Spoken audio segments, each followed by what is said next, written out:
नमस्कार, बाजार आज और कल में आप सभी का स्वागत है। मैं हूं स्वाति रायना। इस शो में हम आपको बताएंगे बाजार में आज का पूरा एक्शन, साथ ही कल के लिए कहां पर आपको मिल सकते हैं कमाई के शानदार मौके। हमारे साथ आपके कल की तैयारी कराने के लिए शो में शामिल होंगे जी बिजनेस के मैनेजिंग एडिटर अनिल सिंह भी, और साथ ही हमारे साथ एक और खास मेहमान है ट्रेड से ब्रोकिंग के डायरेक्टर संदीप जैन। संदीप जी का शो में करते हैं स्वागत और पूरी रिसर्च टीम से भी समझेंगे अलग अलग सेक्टर्स का हाल। सबसे पहले बाजार के आज के कारोबार पर एक नजर डाल लेते हैं। बाजार के लिए दिसंबर सीरीज का आखिरी दिन रहा बेहद सुस्ती भरा।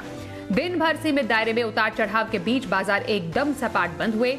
निफ्टी 10 अंक गिरकर 17,200 के ठीक ऊपर बंद हुआ। सेंसेक्स 12 अंकों की नरमी के साथ 57,800 के नीचे बंद हुआ, तो निफ्टी बैंक हल्के हरे निशान में 35,050 के ऊपर बंद हुआ। पूरी सीरीज के दौरान निफ्टी 2% फिसला तो निफ्टी बैंक 6% से ज्यादा टूटा। एफआईआईज और डीआईआईज की तरफ से क्या संकेत मिल रहे हैं? एफआईआईज यानी विदेशी संस्थागत निवेशकों ने कैश मार्केट में करीब 986 करोड़ रुपए की बिकवाली की है, वहीं डीआईआईज की तरफ से 577 करोड़ रुपए की खरीदारी के आंकड़े आए हैं। और आइए एडिटर स्टेक में अनिल जी से समझते हैं कि आज बाजार में इतनी सुस्ती क्यों रही। सीरीज के अंत में एक्सपायरी के दिन इससे ज़्यादा सुस्ती और इससे ज़्यादा सीमित दायरे के कारोबार की आप उम्मीद कर नहीं सकते हैं। वैसे सुस्ती के संकेत सब तरफ से हैं। दुनिया भर के बाजारों में कोई खास एक्शन हो नहीं रहा, हमारे बाजारों में भी एक्शन मिला जुला है। एफआईआईज की तरफ से थोड़ी बहुत बिकवाली का हाथ रुका, उसके बाद कल फिर से बिकवाली के हल्के फुल्के आंकड़े आए। घरेलू फंड ने अपने हिसाब से खरीदारी की। 17,000 के ऊपर निफ्टी टिका हुआ है, लेकिन 17,300 को पार करने की भी जल्दबाजी में नहीं है। लगातार तीसरे दिन आज 17,200 के ऊपर बंद हुआ है।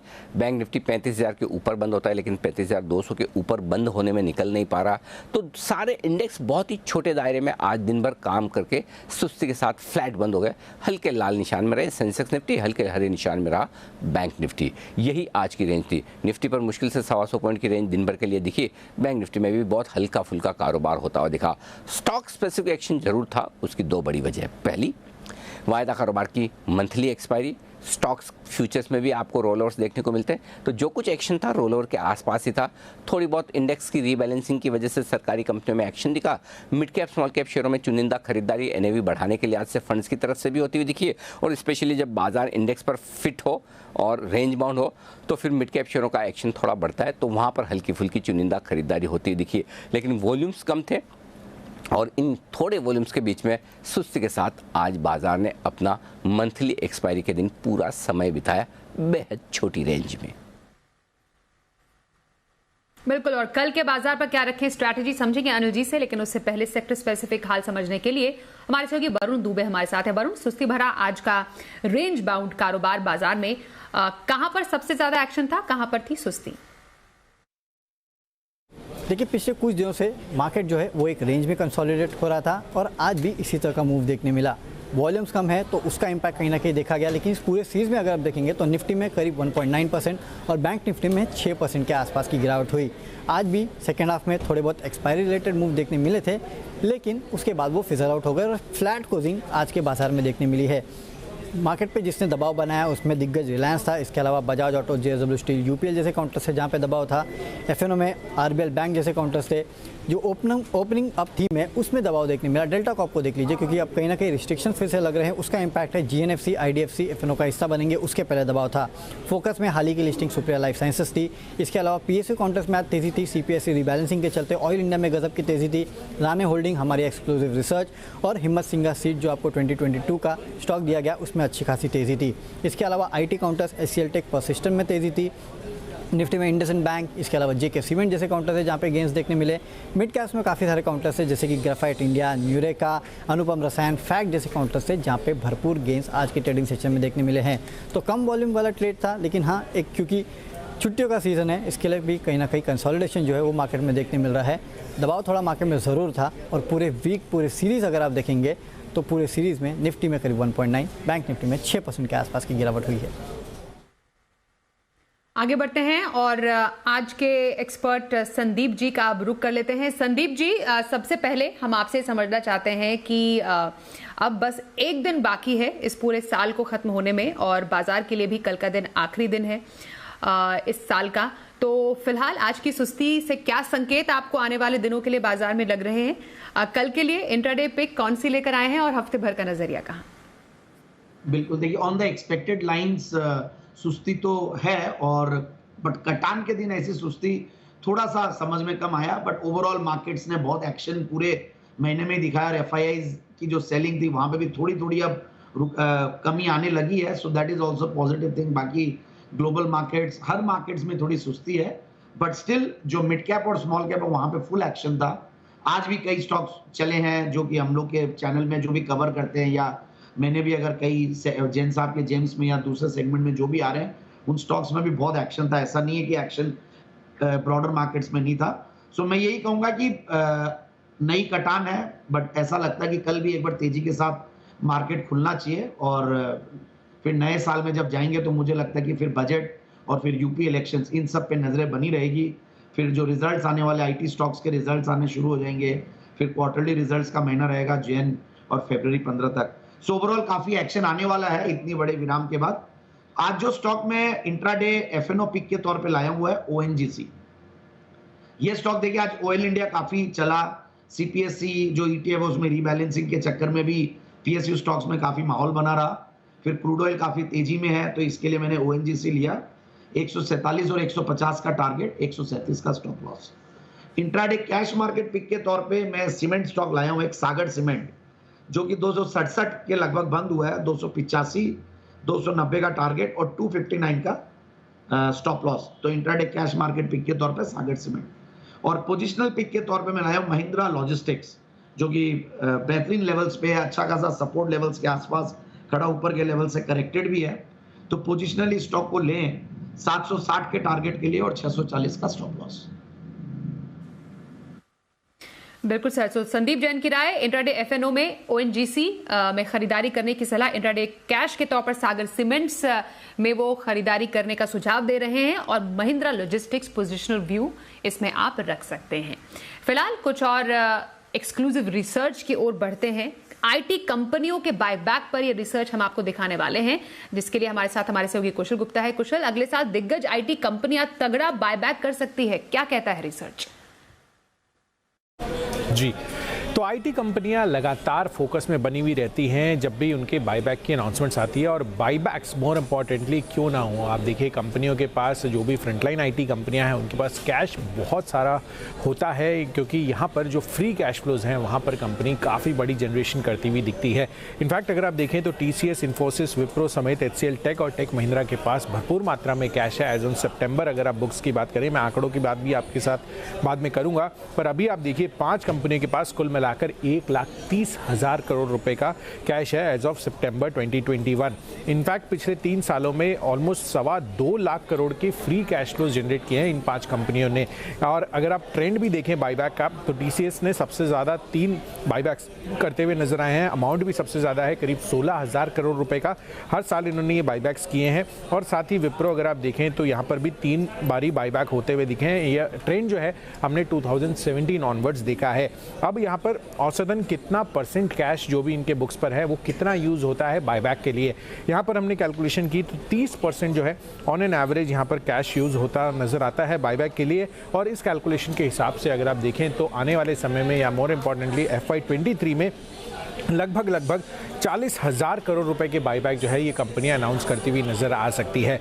इनफैक्ट टीसीएस, इन्फोसिस और विप्रो का बाईबैक जो है संभव है, ऐसा हमारी रिसर्च कह रही है। और 2017 से अगर आप देखें तो इन 5 कंपनियों ने लगभग 1,10,000 करोड़ रुपए का बाईबैक जो है ऑलरेडी कर लिया है। अब बात करते हैं कि बाईबैक पर यहाँ पर कितना खर्च करने वाले हैं कंपनियां। जो हमारा एस्टिमेट्स है कैश ऑन बुक्स के हिसाब से और जो औसतन कैश यूज होता है उसके कैलकुलेशन के हिसाब से टीसीएस लगभग 16,000 करोड़ रुपए का बायबैक फिर से करती हुई नजर आ सकती है।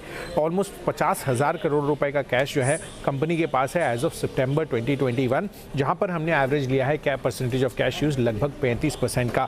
इन्फोसिस की बात करें तो यहां पर भी 8,500 से 9,000 करोड़ रुपए के बायबैक आ सकते हैं। कैश ऑन बुक्स लगभग 23,000 करोड़ रुपए का है।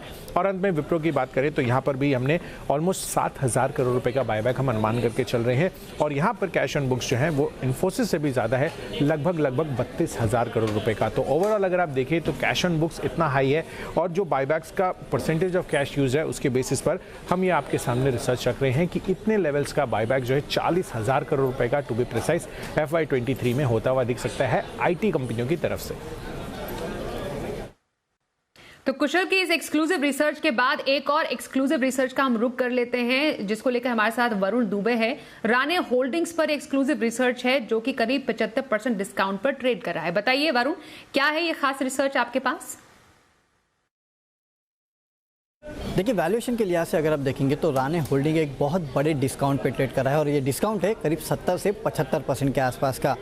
दरअसल ये ट्रिगर यहाँ से आया है कि इस कंपनी ने राणे TRW स्टीयरिंग सिस्टम, जो कि इस कंपनी की एक जॉइंट वेंचर है, उसमें 1% हिस्सा बेचा और जो हिस्सा बेचा गया वो 20 करोड़ में बेचा गया। इसके मुताबिक इस कंपनी के जो TRW स्टीयरिंग की वैल्यूएशन आती है वो 1000 करोड़ की है। इस कंपनी की और एक जेवी है राणे NSK स्टीयरिंग, जिसमें इस कंपनी का 49% हिस्सा है, उसकी वैल्यू भी करीब निकल के आती है 1000 करोड़ के आसपास की। बाकी राणे मद्रास इंजन और ब्रेक में जो इस कंपनी की हिस्सेदारी है उसकी 1000 करोड़ के आसपास की वैल्यूएशन है, तो कुल वैल्यूएशन 3000 करोड़ की है। होल्डिंग कंपनी का अगर आप डिस्काउंट भी दे दें इस कंपनी को, तो भी इस कंपनी की करीब करीब वैल्यू जो है वो आराम से 2500 करोड़ के आसपास आती है, क्योंकि स्टैंड अलोन वैल्यू करीब 350 के आसपास है और कुल सब्सिडरीज और जेवी की वैल्यू करीब 2100 करोड़ के आसपास की है। तो इस लिहाज से अगर आप देखेंगे तो ये कंपनी एक बहुत बड़े डिस्काउंट पे ट्रेड कर रही है। फंडामेंटल्स कंपनी के काफ़ी अच्छे हैं और फिलहाल करीब 650 के आसपास ट्रेड कर रहा है। अगर आप 2100 रुपये के आसपास से 50% डिस्काउंट भी दे दे तो भी करीब 1000 रुपये के आसपास एक काउंटर को ट्रेड करना चाहिए। तो जिन लेवल्स पे काउंटर मौजूद है वहाँ पे काफ़ी बड़ा डिस्काउंट है और आने वाले दिनों में फंडामेंटल्स अगर ठीक ठाक रहते हैं जिस तरह से अभी है, तो एक बहुत बड़ा रनअप जो है इस काउंटर में आ सकता है। शुक्रिया वरुण एक्सक्लूसिव रिसर्च हम तक पहुंचाने के लिए। आइए वक्त हो गया है शो में 2022 के सुपर स्टॉक का।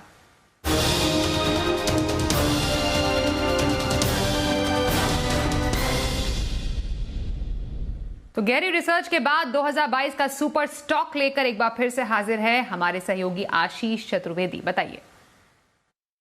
देखिए, कंपनी का नाम है हिम्मत सिंह का सीड। टेक्सटाइल स्पेस की दिग्गज कंपनी, 3 दशक यानी 30 साल का गहरा अनुभव है और कंपनी में अगर आप देखें तो बड़ी रीरेटिंग की इसके लिए संभावना है, क्योंकि पिछले 3 से 4 सालों में अगर आप देखें तो कंपनी ने 2500 करोड़ का जो है केपेक्स यानी क्षमता विस्तार किया है। इसका इम्पैक्ट आपको आगे जाकर कंपनी के फाइनेंशियल्स और स्वाभाविक है कि जो स्टॉक प्राइस है इस पर भी आपको देखने को मिलेगा। लेकिन एक और खास बात है स्टॉक की, अगर आप लगातार देखें तो जो इंस्टीट्यूशनल इन्वेस्टर्स हैं इनका भरोसा स्टॉक के ऊपर लगातार बना रहा, कंटिन्यूसली बढ़ता गया। अगर आप ट्रेंड को देखेंगे तो लगातार एफआईएस की होल्डिंग सितंबर 2020 से लेकर सितंबर 2021 के बीच में अगर आप देखें तो कंटिन्यूस आपको सर्च देखने को मिलेगा। हर क्वार्टर में जो विदेशी निवेशक हैं इन्होंने अपनी हिस्सेदारी बढ़ाई है और साथ में जो DIIs यानी डोमेस्टिक इंस्टीट्यूशनल इन्वेस्टर्स हैं ये भी इस कंपनी के ऊपर बहुत बुलिश हैं। 12% करीब 11.92% हिस्सेदारी जो है DIIs इस कंपनी के अंदर होल्ड करते हैं। प्रमोटर्स की 47.5% के आसपास की जो है होल्डिंग्स है और खास बात यह कि कंपनी की जो ऑपरेटिंग मैट्रिक्स हैं वो भी काफ़ी शानदार है। इस वित्त वर्ष का पहला भाग अगर आप देखें तो काफ़ी बढ़िया रहा। इनफैक्ट अब तक का सबसे बेस्ट रहा इन टर्म्स ऑफ ग्रोथ में। आप देखें हर बार जो है काफ़ी बढ़िया प्रदर्शन देखने को मिला है। इसके अलावा भी अगर आप देखें तो कंपनी की तरफ से जो कमेंट्री आ रही है इन्वेस्टर प्रेजेंटेशन में, कॉन्फ्रेंस कॉल में, मैनेजमेंट ये कह रहा है कि टेक्सटाइल स्पेस के लिए अगर आप देखें तो जो बुरा दौर है वो खत्म हो चुका है और यहाँ से आपको सिर्फ और सिर्फ ग्रोथ नजर आएगी। कंपनी डीलेवरेजिंग भी कर रही है। देखिए 2500 करोड़ का केपेक्स किया, इसके बाद भी अगर आप देखें तो डीलेवरेजिंग कर रही है। 200 से 250 करोड़ का जो कर्ज है इसको लगातार हर साल घटाते जा रहे हैं। तो बैलेंस शीट और कैश फ्लोज जो है काफी मजबूत हो रहे हैं। लेकिन सबसे बढ़िया बात है कि इस भाव पर भी इस स्टॉक की जो वैल्यूएशन है बेहद सस्ते नजर आएंगे, क्योंकि मार्केट कैप टू सेल्स के लिहाज से अगर आप देखें तो केवल 0.7 टाइम्स पर है।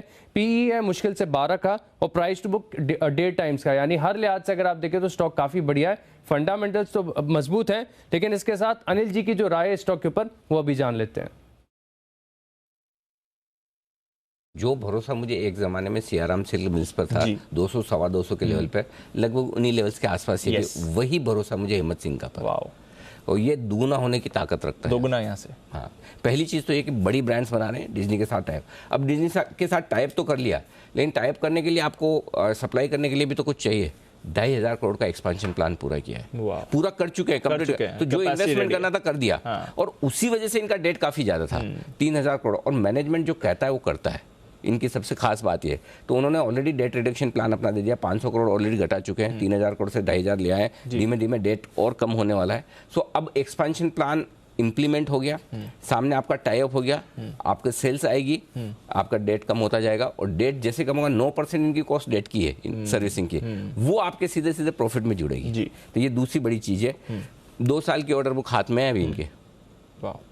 मतलब अगले 2 साल के लिए तो रेवेन्यू की चिंता करनी। आप सोचो बाकी टेक्सटाइल कंपनियों के लिए ऐसा माहौल है, तो जिनके लिए ब्रांड्स है उनके लिए वैल्यूएशंस बेहद आकर्षक हैं।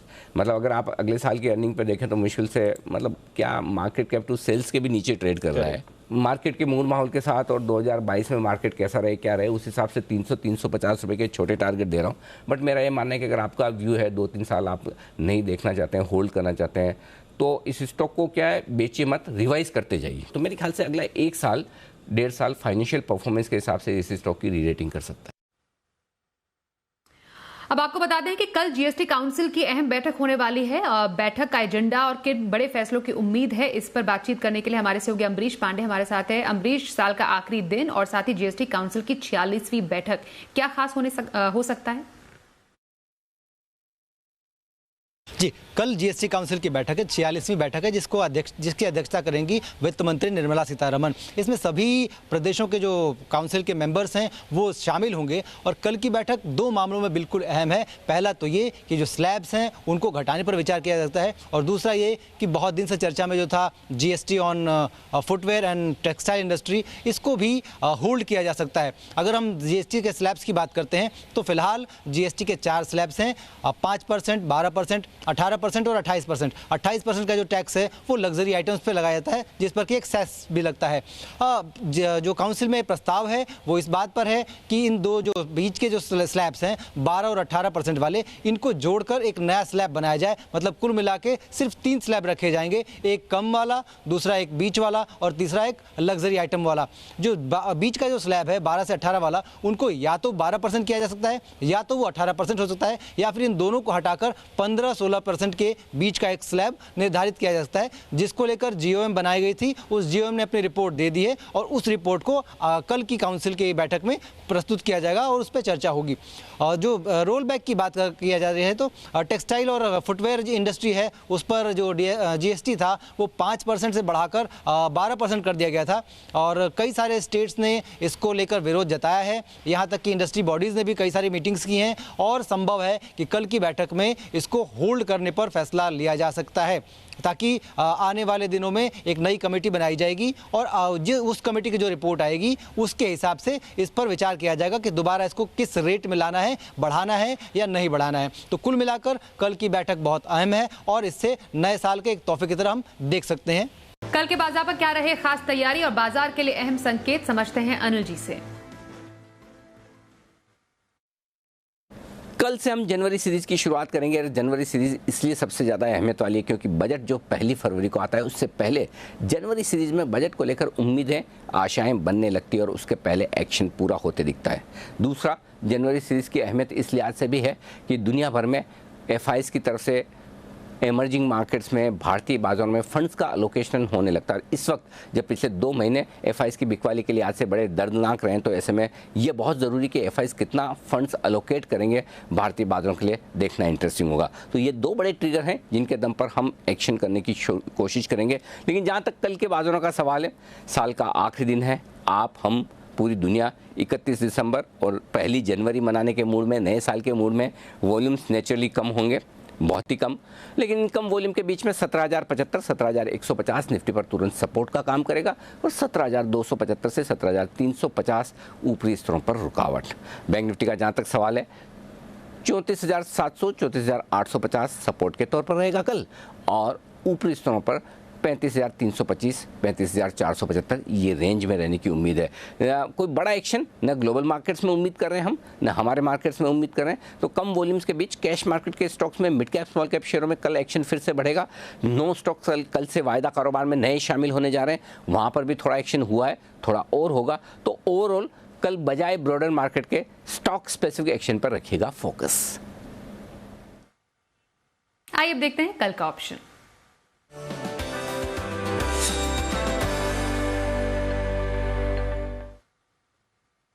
चॉइस ब्रोकिंग के सुमित बगड़िया का करते हैं शो में स्वागत। सुमित जी, स्वागत है आपका। बताइए कौन सी ऑप्शनल स्ट्रैटेजी कल के लिए देने वाले हैं?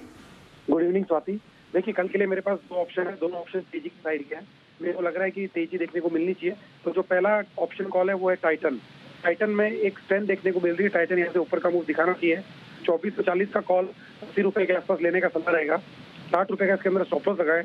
ऊपर में टारगेट 100 रुपए से लेके 110 रुपए तक के देखने को मिल सकते हैं। दूसरा जो ऑप्शन है, फार्मा सेक्टर में एक मूवमेंट देखने को मिल रहा है, तो कैडिला हेल्थ केयर चार्ट के ऊपर अच्छा दिख रहा है। कैडिला हेल्थ केयर का 480 का कॉल 21 रुपए के आसपास लेने का सलाह रहेगा।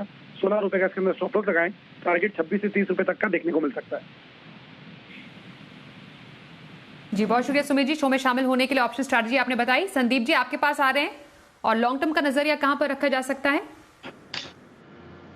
बेयर क्रॉप साइंसेज, एक जैसा कि नाम है क्रॉप साइंस, तो सर्टेनली फंगीसाइड्स, हर्बिसाइड्स और एग्रोकेमिकल प्रोडक्ट्स बनाते हैं। और देखिए आगे अभी जैसे अनिल जी कह रहे थे बजट के ऊपर नजरें बनी रहते, तो बजट के पहले ये एग्री इनपुट्स वाले स्टॉक्स काफी अच्छा करने की दमखम रखते हैं। और मुझे इस स्टॉक पे बहुत कॉन्फिडेंस है, क्योंकि एक तो क्या ऊपर के लेवल से अच्छा खासा करेक्ट हुआ है मार्केट के करेक्शन के साथ, तो मुझे लगता है कि एक अच्छी अपॉर्चुनिटी होगी। और प्लस पैटर्न ऐसा बना है कि नीचे बॉटम आउट होके अब ऊपर की तरफ जाने लगा है, तो आराम से इन लेवल्स पे लेते हैं। देखिए कंपनी क्रॉप प्रोटेक्शन में है, फिर फार्मा में है, कंज्यूमर हेल्थ में है, एक जर्मन एमएनसी है, 150 साल पुरानी कंपनी है। इवन कंपनी इनोवेटिव भी है, डिजिटल फार्मिंग के भी कुछ सॉफ्टवेयर टूल्स ये लोग डेवलप करके डेटा साइंस के थ्रू और प्रेडिक्टिव एनालिटिक्स के थ्रू कुछ करवा रहे हैं। वो एक छोटा पार्ट है, बट ओवरऑल क्रॉप प्रोटेक्शन की एक बहुत बड़ी कंपनी है। जबरदस्त फंडामेंटल्स है, 31 का return on capital employed, return on equity 19%, dividend yield, dividend बहुत अच्छा देती है, 2.33% की डिविडेंड यील्ड है। फिर पिछले 3 साल में सेल्स की ग्रोथ भी 16-17%, प्रॉफिट की 17% के लगभग। लाजमी है, जीरो डेट कंपनियां होती है ये एमएनसी क्वालिटी कंपनीज। और मुझे लगता है कि जिन लेवल्स पे ये स्टॉक है, यहाँ से बहुत आराम से ऊपर का लेवल्स दिखा सकती है। और देखते हैं तो मोन्सेंटो के साथ इनका मर्जर हुआ था 2020 में, FY20 में, और उसके बाद से कंपनी की साइज भी अलग हो गई है। सो ओवरऑल इन लेवल्स पे लें और 5650 का टारगेट लगाएं आने वाले 6 से 9 महीने की अवधि के लिए। बिल्कुल, तो बेयर क्रॉप साइंस में लंबी अवधि की खरीदारी करने की सलाह संदीप जैन की। बहुत शुक्रिया सर, हमारे साथ शो में शामिल हुए।